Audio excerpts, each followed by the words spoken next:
Sera là pour analyser la défaite 2-0 face au Lion de l'Atlas. Quant à Rémi Ngono, il est en place, lui, pour nous dire tout le bien qu'il pense de l'arbitre de la rencontre. Salut mon cher Rémi. Salut, et à tous les auditeurs également, je vous salue et surtout, vous avez pu le constater depuis le début de cette compétition, on a crié, on a constaté qu'on a changé des arbitres à la dernière minute et celui-là était bel et bien en mission, il ne s'est pas caché. Donc, à une certaine période, il faudrait que la Confédération africaine de football devienne quand même sérieuse lorsqu'on voit le nombre de fautes qui n'ont pas été sifflées, lorsqu'on voit les cadeaux qui ont été accordés au Maroc, qui pourtant avait des forces pour pouvoir le faire. Donc, aujourd'hui, on a vu un arbitrage maison et malheureusement, il y a toujours un proverbe africain que on ne prend pas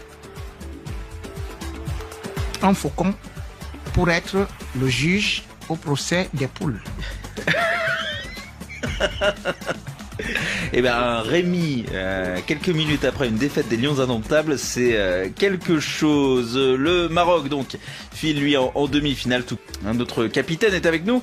Pas du genre à abandonner son équipe. Lui, un ancien demi-finaliste de la CAN, médaille de bronze il y a 10 ans sur le podium, l'ancien Léopard Youssouf Mouloumbou. Salut Youssouf. Salut, bonsoir à tous. Vous allez bien? Bon. Vous avez digéré la défaite et l'élimination de la RDC depuis quelques jours déjà. Ouais, donc. Ça y est, j'ai fait le deuil. Mais aujourd'hui, on a encore un coup de massue avec l'Afrique centrale et le Cameroun qui nous lâchent. Donc c'est compliqué, mais bon. Bon, au Lakers, hein. Et c'est terminé. Le Maroc se qualifie pour les demi-finales de sa canne, une victoire pleine de maîtrise. Voilà pour le duel des Lions. Ceux de l'Atlas ont dompté ceux du Cameroun dans la voix de Sofiane Amazian, d'Antoine Grenier et de Joseph-Antoine Bell. Bonsoir, rebonsoir Joseph-Antoine Bell. Bonsoir Hugo, bonsoir à tous. Le Payos qui poursuit sa route, s'accroche encore et toujours à son rêve, une ambiance de folie. La manière, cette fois pour les Marocains, on peut leur dire bravo. Les Camerounais, Joe de leur côté, ils auront réalisé une bonne CAN. Mais vous l'aviez prédit dès le deuxième match, le choc face à la Côte d'Ivoire, malgré un bon niveau, un bon visage, un beau visage affiché. Les Camerounais n'avaient pas l'étoffe de champions d'Afrique cette année.